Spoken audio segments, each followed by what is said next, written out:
Hey guys, Desolator Magic here, and it's been a couple days with no spoilers, but now we finally have one additional card. Oh boy, I'm so excited. Anybody else find it funny that it's a teeny tiny little 184 card set and they're releasing them like one card every 3 days? I'm not going to get way into it, but if Wizards added 50 cards to the set, they would make more money on it. Guess they haven't figured that one out yet. The card that was just revealed today was Oath of Ajani. Now looking at that artwork, I know you guys are thinking exactly what I'm thinking. Well, in addition to, hey, he obviously just joined the the Gate Watch. He is watching that gate. I don't know which gate or where it is. I didn't even read that part of the lore, honestly. But he's gonna watch it. Shouldn't it be called the Plane Watch? Okay, anyway, what I'm thinking is... Hey, ho, straight through the heart out for you, and I know you're there for me, give me a high five. Hey, ho, friends till the end, can't you see, that's the way it's gotta be. Now, if you're not familiar with the Ajani's lore, I could give you the super short version. He's from another plane, a fantasy world, if you will, where he's a really powerful, super nice guy, great force for good, white man all the way, but his entire clan doesn't give a crap, they just hate him because he's white. Totally unrelated, but I thought I'd mention that Wizards of the Coast also just joined Tumblr. Why did I throw those two statements together? I don't know. Now, it is 2-color with no generic, which is a little bit rough, but it is cheap. If you can hit those colors, you are all set. Now, when Oath of Ajani enters the battlefield, put a 1/1 counter on each creature you control. That's insane. Even if it stopped there and this was a 2-cost split sorcery, I would say that that's an appropriate, very nice, powerful, rare spell. But no, it goes on to say Planeswalker spells you cast cost 1 less mana to cast. Now, when research and development is designing a Planeswalker, there is one golden rule that they have to stick by. Do not let the Planeswalker come out too early. Unfortunately, this card quite literally does that. Now, you guys have seen super powered Planeswalkers are 6, 7, and 8 mana. When they come out, you need to deal with them or you're going to lose. And then there's like 3-cost ones, like some of the Nissas that have been out lately. You can get them out on turn 3, but if you did, there's probably one creature on the battlefield, so if you can guard Nissa, she's going to be out for the whole game. She's going to personally win the game. Except a lot of the 3-cost Planeswalkers kind of suck. They're just nice, but they're more like activated abilities on an enchantment than an actual, deadly Planeswalker. Well, all that careful balancing just went out the window if you can play this on turn 2, but that's the problem. Are you going to turn 2 a 3-cost Planeswalker with this? Obviously not. Maybe in Modern, not in Standard, because on turn 2 you had to pay the cost of this card and then wait until turn 3 anyway. Now, if you're mana screwed and you're stuck at 2, you could get out a 2-cost Planeswalker, now 2-cost, it used to be 3-cost. But that's so specific, and then you'd have to have both in your hand, and it's just not quite as cohesive as people think. If you take everything people have been saying about this card, you could summarize it as if you put this in your deck, all of your Planeswalkers cost 1 less. Well, you still have to draw 1 of only 4 of this card, and then on top of that, you have to also have an appropriate colored, appropriate costed Planeswalker also in your hand. So it's not that likely to go off, it's just a nice card. And honestly, I really don't think that in general this is as good as people say, because, okay, you've got 5 creatures out and it's like turn 10. Now you play Oath for 2. You still got a little bit of mana to, flash in a Stasis Snare or something. And then you get a counter on every creature. I mean, that's nice. That's definitely good. It's not great. I mean, it's pretty good. Like I said, if it was a sorcery, it was a rare and it cost 2 and those were the colors.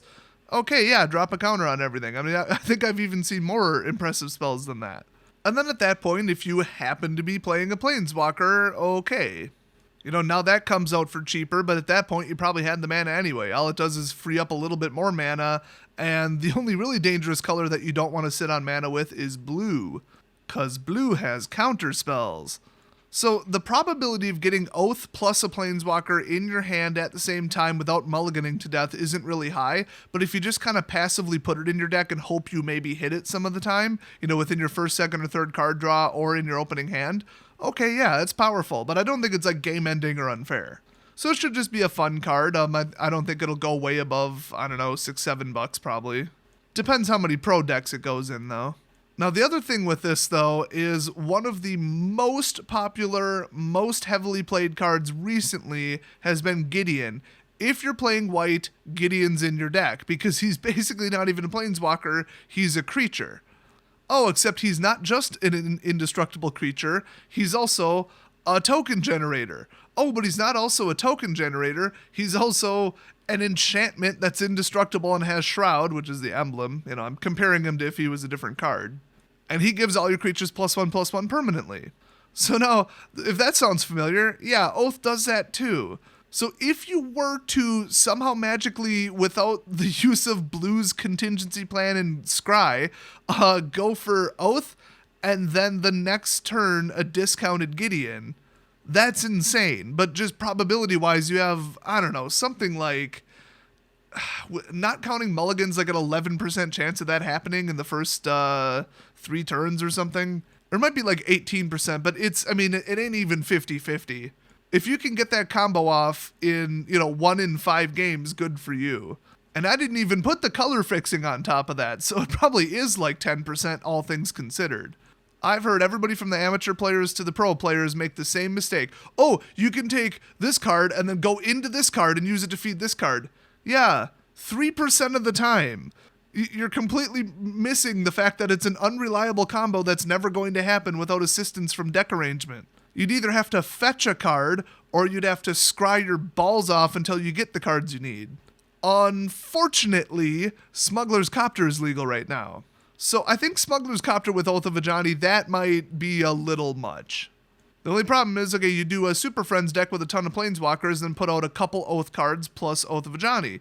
How are you going to crew your Smuggler's Copter?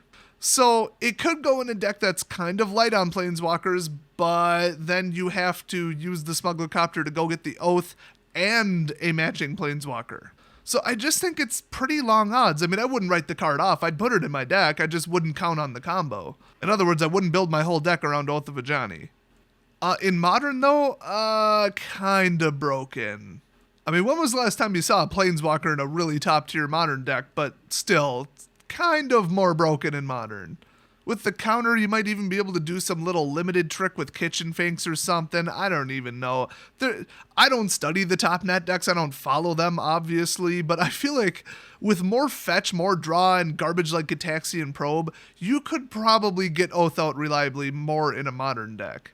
Your creatures being just one bigger, I mean, it doesn't really help. And then, Planeswalkers doesn't really help. But I wouldn't be surprised if somebody actually does do something with this. Definitely wouldn't be a tier 1 deck, but it could be competitive. So what do you guys think? Are you going to put this in a deck? Do you already have a deck idea? Are you going to add this to an existing deck? Or are you just going to print them out, stick them on your wall, and high-five them every time you go past? I mean, it's pretty obvious already that that's what I'm going to do. Oh, by the way, there's one thing I should mention real quick that saves this card from being just an atrocity. It's legendary. Now, with the legendary rules, I mean, the first part is practically a spell, just like the other Oath cards. You drop one out, and then you drop another one out, blow up the initial one, and then use the +1/+1 counter again from the second one. So that would be bad. But you can't have 2 of them on the field, reducing a Planeswalker spell by 1, then 2, then 3. As unlikely as that was, I mean, there is that level of scry right now if you were to mix it with blue, but not a lot of blue, white, green decks that I've seen lately. I mean, there's all kinds of crazy crap out there, but, There's one final thing I gotta say about Oath of Ajani, and that's that Planeswalkers are expensive and my decks aren't, so this is probably the last time you're hearing about this card for a while. At least on my channel. Sorry, Ajani, it's December, I gotta pay my taxes. I'll see you guys next video. Even though we're hitting 20 and we haven't yet matured, I think it's kinda funny that we're